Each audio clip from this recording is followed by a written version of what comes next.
We're going to shift now to talking about your GoPro 4 and power. So my first tip is to get more than one battery.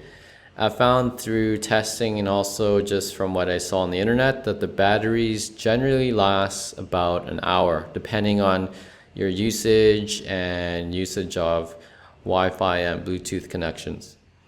The first option that you have to charge it is using the USB cable to your computer or your laptop. This is convenient, but with laptops coming with less USB ports these days, especially with the Macs, this takes up a valuable USB port. Now the second way that we can charge it is using a power adapter. I found with the power adapter for the GoPro 4 that it was a little bit flimsy to seat the battery into the adapter. It didn't feel like it fit quite snug. But this method is a faster way of powering up the GoPro. A third option you have to power your GoPro is using a power bank or portable charger, the same ones that people use to charge their smartphones. The advantage of this is that you can power up your GoPro anywhere, even on a boat if you're on a scuba diving trip where you have no power outlets.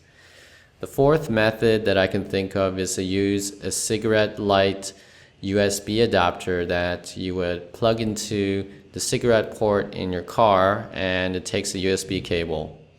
And the advantage of this is that it's convenient if you're going on a road trip, but it can only power up the GoPro while the car is on. The location of the battery compartment is different on the 4 than it was in the 3. In the 3, it was at the back, and on the GoPro 4, it's at the bottom. It's a bit tricky to open the battery door. So how we do it is we press in the tab, and then you slide the door open. If you have the battery already inside, you pull that little tab gently until the battery's out. To put it in, it's pretty straightforward. Just press it in until it's snug. A couple of other final tips I'll leave with you is to try to plan the amount of shooting time that you're going to have. We know that roughly it's about 1 hour per battery.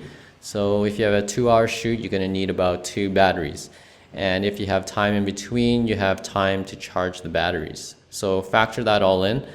The last tip is to monitor your battery life. So you can do that through the app.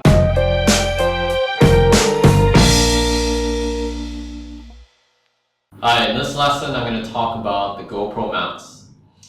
Now the harness that I'm wearing is the chest mount, and what we would do is the GoPro attaches over here and we use the bolt.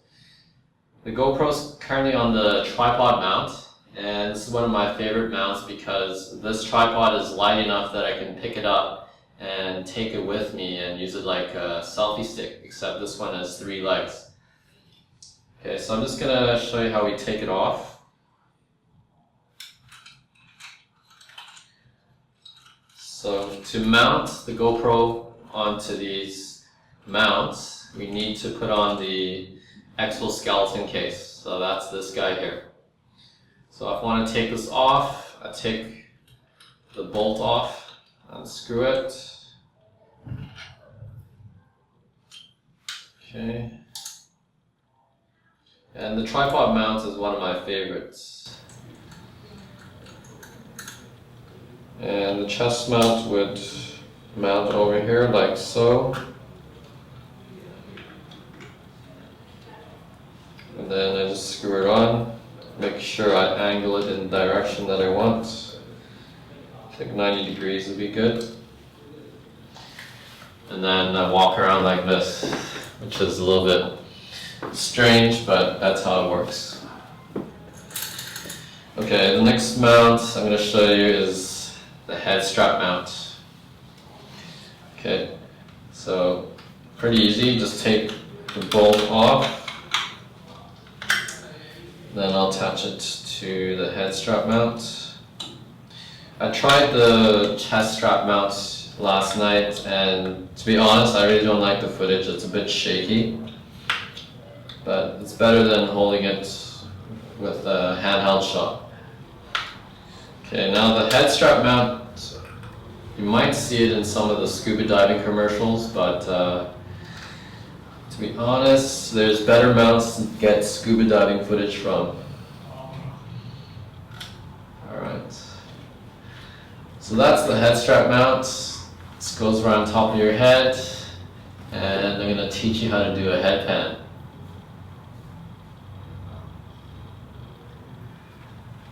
Okay, I haven't tested out the head strap mount, but maybe I'll do some testing and we'll show you what I think about the footage from this mount.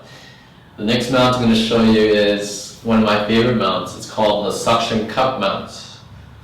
The suction cup mount is awesome because you can attach it to different surfaces like glass, even the hood of the car, and it's strong enough that you can mount it to the outside of the car and you can even drive and it'll still stay stuck.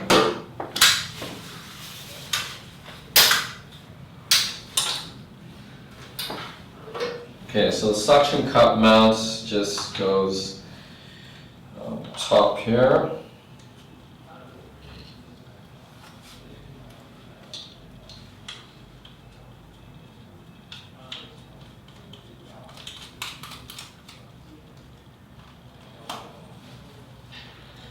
Alright, and now I will just mount it over here.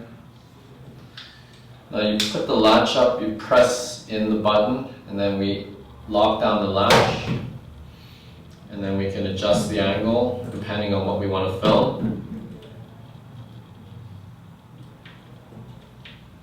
And you can see this is really strong, this is really solid. And to take it off, we put the latch up and then just put your finger underneath the flap and then that's it. Okay, so we covered some of the main mounts. There's a whole lot of different mounts. GoPro gives you a whole lot of bits and bobs that you can use. And there's other mounts like the surfboard mount, which I don't recommend. I didn't have a lot of luck with that mount. And another mount that you may want to try, which is popular, is the selfie stick. But these are just some of the main mounts that you can try out on your GoPro. Mounting the GoPro will give you better footage than using it on the handheld.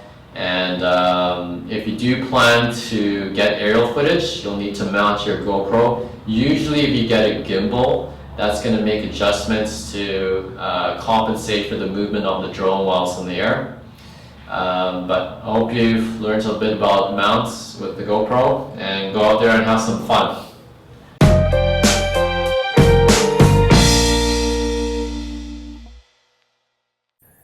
In this lesson, we're going to talk about memory cards for your GoPro 4.